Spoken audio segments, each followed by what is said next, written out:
Hello everyone, ICT virtual classes में मैं योगेश केमनी आपका स्वागत करता हूं। तो जैसा कि आप जानते हैं, हम पढ़ रहे थे रिफ्रैक्शन ऑफ लाइट, प्रकाश का अपवर्तन। तो इस पे क्वेश्चन कर रहे थे हम रिफ्रैक्टिव इंडेक्स यानी कि अपवर्तनांक के ऊपर। तो हम लिखते हैं a ray of light goes from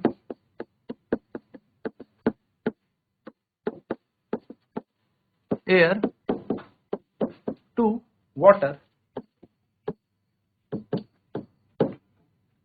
the refractive index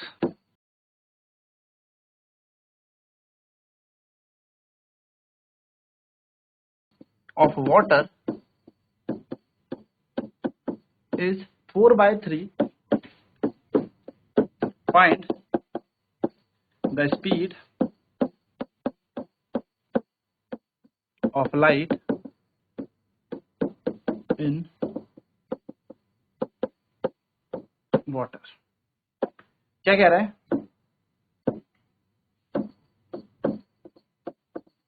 प्रकाश की किरण वायु से पानी की ओर जाती है।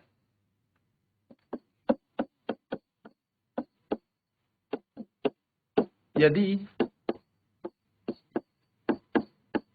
पानी का अपवर्तनांक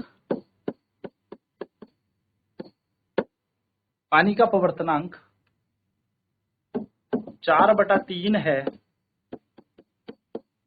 तो पानी में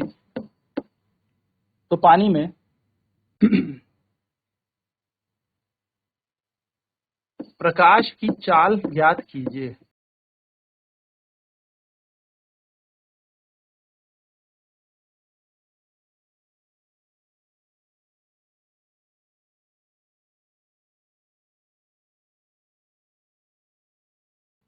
सिंपल क्वेश्चन है, ज्यादा टफ नहीं है।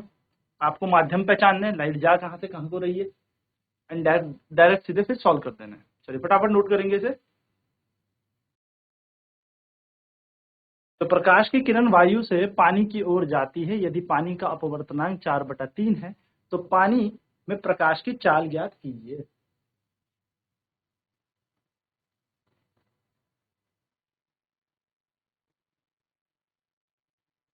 चलिए सबसे पहले हम इसको डायग्राम के फॉर्म में बनाते हैं। एक डायग्राम इसको देते हैं, माध्यम बना लेते हैं दो। तो यह है एयर यानी कि वायु, और यह है पानी यानी कि वाटर। लाइट कहां से आ रही है? लाइट आ रही है वायु से पानी की तरफ, तो टुवर्ड्स द नॉर्मल बेंड हो जाएगी, यानी कि अभिलंब के समीप हो जाएगी, पास हो जाएगी। नॉर्मल का नाम दे दो एन डैश, कोई दिक्कत नहीं। एयर है तो यहां पर लाइट जा रही है, तो फर्स्ट मीडियम क्या है हमारे पास? पहला माध्यम, फर्स्ट मीडियम हमारे पास है एयर, यानी कि हम पे पहला माध्यम क्या है? तो पहला माध्यम हमारे पास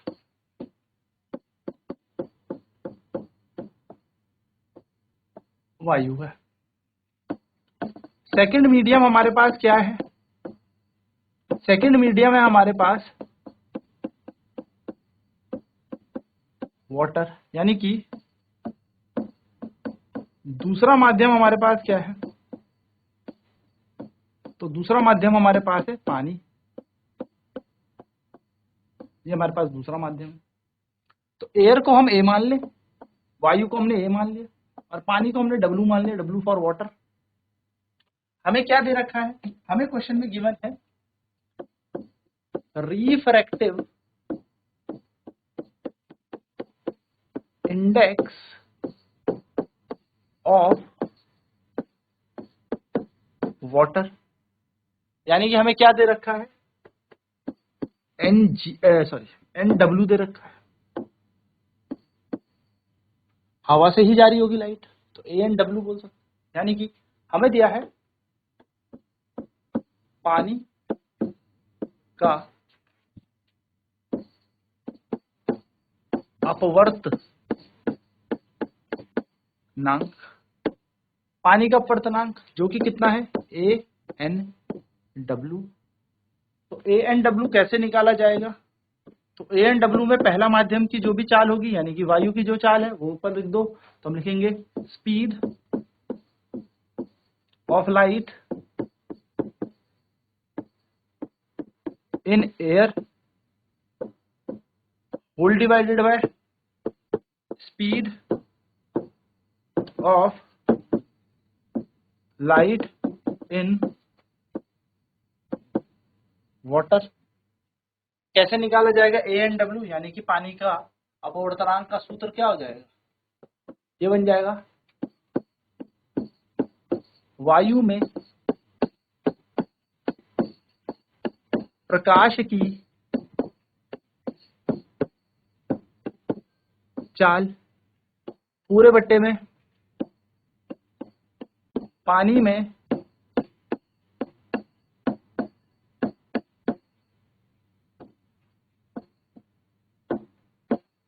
प्रकाश की चाल। ANW पानी में स्पीड कितनी होती है? हवा में वायु में C और पानी में V मान लिया हमने। तो ANW का मान क्या आ जाएगा? C का मान तो हमें पता ही होता है भाई 3 × 10⁸ V अपने को निकालना है।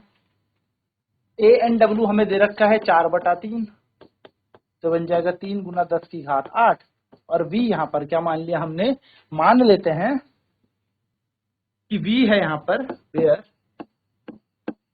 V = speed of light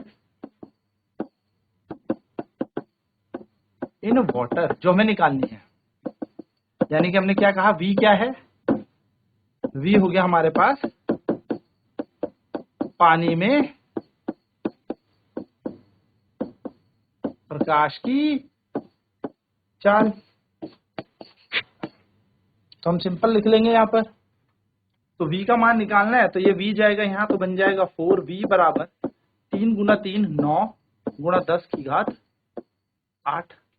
maths कहती है V की वैल्यू निकालनी है तो इसको अकेला छोड़ देंगे, यहाँ बन जाएगा 9/4 × 10⁸ यानी कि 9/4 को बोलते हैं 2.25। कर लेते सॉल्व। देखो 4 दूनी 8 बचा 1 पॉइंट लगा के 0, 4 दूनी 8 बचा 2 पॉइंट तो लगाइए 0 और 4 पंजे 20 और 10⁸ ऐसे ही मीटर पर सेकंड। तो ये निकल गई हमारी speed of light in water. यानी कि यहाँ पे क्या निकल गई? पानी में प्रकाश की चाल हमने ज्ञात कर ली।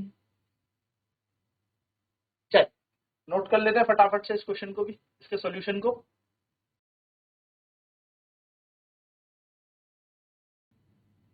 Simple refractive index of water ANW हमें ज्ञात करना है, यही हमें निकालना है, इसको हमें ज्ञात करना है।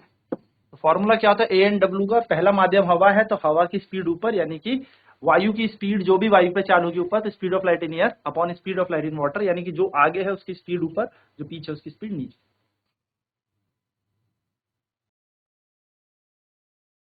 तो आपने क्या किया? ANW वायु में प्रकाश की चाल बटे पानी में प्रकाश की चाल। वायु में प्रकाश की चाल C होती है और पानी में होती है V, यानी कि हमने V मान लिया V is the speed of light in water. तो बस कुछ नहीं करना, C का मान हमें पता होता है 3 × 10⁸। ये अपने को दे, एक सेकंड ना, ये हमें दे रखा है, ये हमने क्वेश्चन मार्क लगा दिया यहाँ पे, ये हमें दे रखा है 4/3। हमें V निकालना है, ये तो 4/3 हमें दे रखा है। ठीक है, तो ये हमें यहाँ पर C हमको दे रखा था 3 × 10⁸, नहीं दे रखा तो याद रखना है, इन फॉर्मूले में पुट कर देंगे, डायरेक्ट हमारा आंसर आ जाएगा।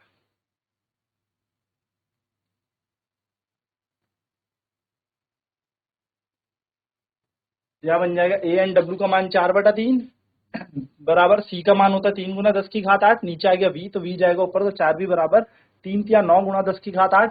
V का मान आएगा 9/4 × 10⁸, यानी कि 2.25 × 10⁸ मीटर पर सेकंड, यानी कि 2.25 × 10⁸ मीटर पर सेकंड हमारा वेग आ गया। किसमें? पानी में आ गया, वाटर में। वाटर में हमारी इतनी स्पीड आ गई, पानी में हमारी ये चाल आ गई। ठीक है, चलिए आगे बढ़ते हैं, बात करते हैं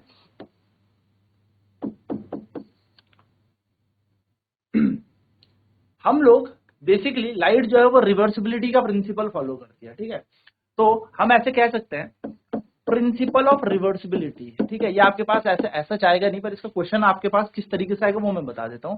तो प्रिंसिपल ऑफ रिवर्सिबिलिटी हम इसको कहते हैं, ठीक है। देखिए लाइट जो होती है ना वो अपने पाथ पर रिवर्स चलती है, यानी कि जैसे ये लाइट यहाँ आई और यहाँ से टूवर्ड्स द नॉर्मल होकर चली गई, यानी कि ये एंगल आई है, मान लो ये पहला माध्यम था और लाइट गई दूसरे माध्यम में। हमने यहाँ पर एक दर्पण लगा देना है, क्या लगा देना है, एक प्लेन मिरर लगा देना है, ऐसे इस तरीके से लगाना है कि ये लाइट इसके ऊपर 90 डिग्री पे स्ट्राइक करे, यानी कि 90 डिग्री पे गिरे। तो 90 डिग्री पे जब ये लाइट गिरेगी तो ये लाइट इसी रास्ते से होते हुए यहाँ टकराएगी और इसी रास्ते से होते हुए वापस चली जाएगी, यानी कि ये लाइट अपने रास्ते को रिवर्स फॉलो कर लेगी, अपने आप वापस चली जाएगी। तो रिवर्सिबिलिटी का प्रिंसिपल है। तो अगर मैं आपको बोलूं अगर लाइट पहले माध्यम से दूसरे माध्यम में गई, चलो स्नेल्स लॉ लगाते हैं, ठीक है। According to Snell's law light जा रही है, लाइट इज गोइंग फ्रॉम, पहली कंडीशन ले रहा हूं, case first light is going from first medium to second medium. प्रकाश, पहला केस क्या है, प्रकाश पहले माध्यम से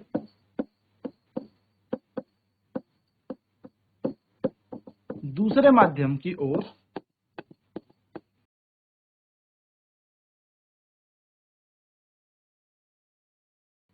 जाती है। जब पहले माध्यम से दूसरे माध्यम पे जाती है तो पहला माध्यम हो जाएगा 1 and 2। तो हम स्नेल्स लॉ लगाएं, अप्लाई करते हैं Snell's law. According to Snell's law apply कर लो स्नेल का नियम।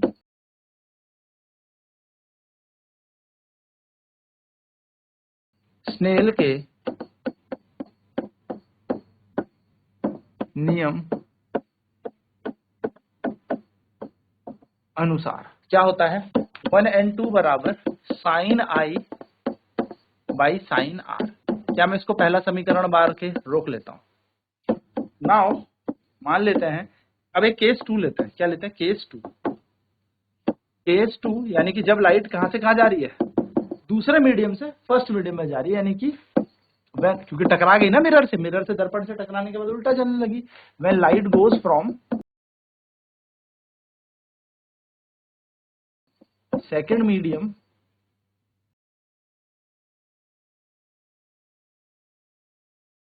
टू फर्स्ट मीडियम, दूसरे से पहले मीडियम की तरफ, यानी कि जब प्रकाश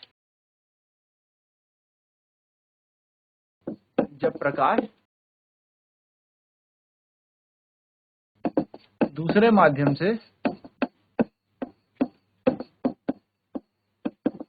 पहले माध्यम की ओर जाता है। तो हम फिर से स्नेल्स लॉ लगाते हैं।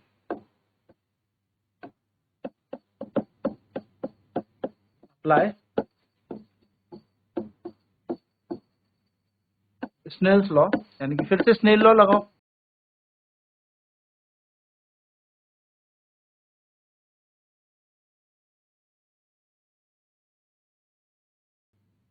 स्नेल के नियम अनुसार अब जा रही है, दूसरे माध्यम से जा रही है, तो दूसरे माध्यम को आगे लिखो, पहले माध्यम को पीछे लिखो। जहां से लाइट पहले चलती है वो आगे।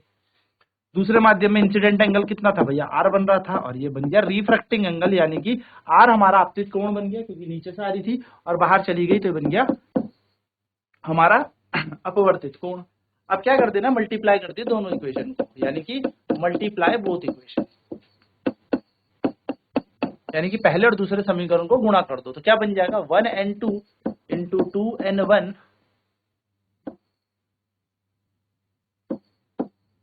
Is equal to sine I by sine R into sine R by sine I.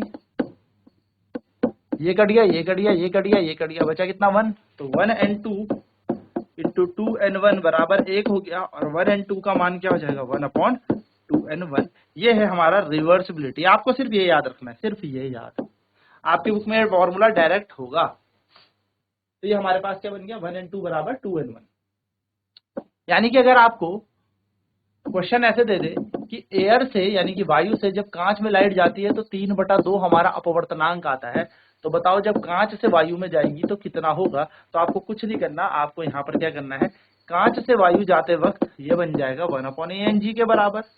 2N1 बराबर 1/1N2 यानी कि 1/3/2। तो इसको घुमा दिए तो 2/3 यानी कि ये आगे और ये पीछे चला जाए तो ये ऊपर और ये नीचे यानी कि रिवर्स हो जाते हैं ऑर्डर।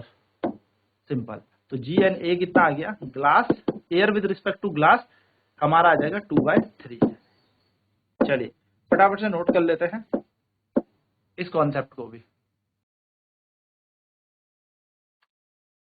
तो ये प्रिंसिपल आपको याद रखना है, सिद्धांत आपको याद रखना है कि 1N2 गई तो sin I by sin R हो गई और 2N1 जाएगी तो sin R by sin I जाएगी। मल्टीप्लाई करेंगे तो हमारे पास बन जाएगा 1N2 बराबर 1/2N1। यानी कि अगर आपको ग्लास के अपवर्तनांक दे रखा है और ऐसे पूछे कि भैया एयर से ग्लास में गई तो 3/2, तो अगर आपसे पूछे ग्लास से एयर में जाएगी तो क्या हो जाएगा, रिवर्स हो जाएगा ऑर्डर 2/3। ठीक है, नेक्स्ट क्लास में बात करेंगे ऑन न्यूमेरिकल्स की। तो आज की क्लास में इतना ही। ICT वर्चुअल क्लासेज में जुड़ने के लिए धन्यवाद। आपका दिन शुभ।